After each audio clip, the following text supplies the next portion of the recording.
Hello friends, நம்ம இன்றைக்கி இதை பற்றி பார்க்க போகிறோம்னா இலக்கிய வரப்போகிற எபிசோடில் என்ன இன்ட்ரெஸ்டிங்கான சுவாரஸ்யமான விஷயம் நடக்க போதாங்க பார்க்க போகிறோம். வாங்க வீடியோக்குள்ளே போயிடலாம்.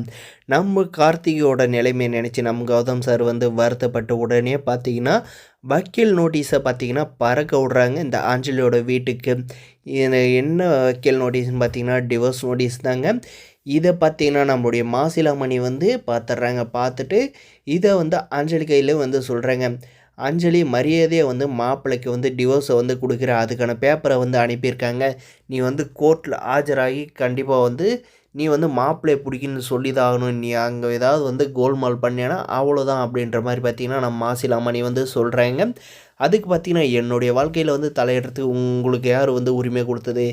என்னுடைய வாழ்க்கையை எனக்கு பார்த்தது தெரியும் அப்படின்ற மாதிரி இந்த அஞ்சலி சொல்கிறாங்க. மாப்பிள்ளைக்கு வேறு கல்யாணம் ஒரு நல்ல பொண்ணை பார்த்து கல்யாணம் பண்ணுறதா முடிவு பண்ணிட்டாங்க.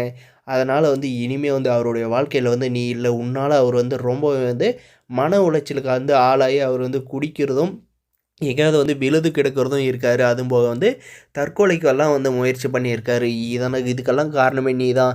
இதுக்கு மேலே அந்த வீட்டோட மானத்தை நீ வாங்கிறதுக்காக அந்த வீட்டுக்கு ஒன்றும் போக தேவையில்ல, ஒன்றும் தேவையில்ல. நீ வாழ விட்டே இந்த வீட்டிலே இருந்தால் தான் உனக்கு புத்தி வரும். இது வரைக்கும் பண்ண தப்புக்கெல்லாம் நினச்சி பார்ப்ப அப்படின்ற மாதிரி பார்த்திங்கன்னா மாசிலாமணி சொல்கிறாங்க. நீங்கள் என்னுடைய வாழ்க்கையை பற்றி நீங்கள் எனக்கு என் வாழ்க்கையை பார்த்தது தெரியும்.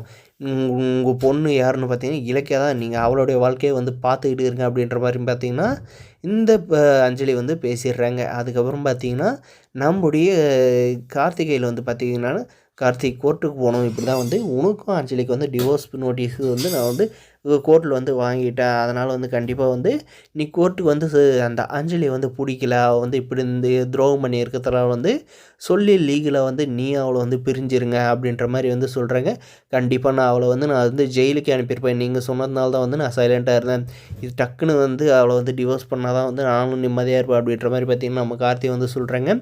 கோர்ட்டில் ஆஜராகி பார்த்திங்கன்னா நம்முடைய கார்த்தி போகிறப்ப பார்த்திங்கன்னா அப்போ இந்த அஞ்சலி கார்த்தி என்னை கைவிட்டுறாது கார்த்தி.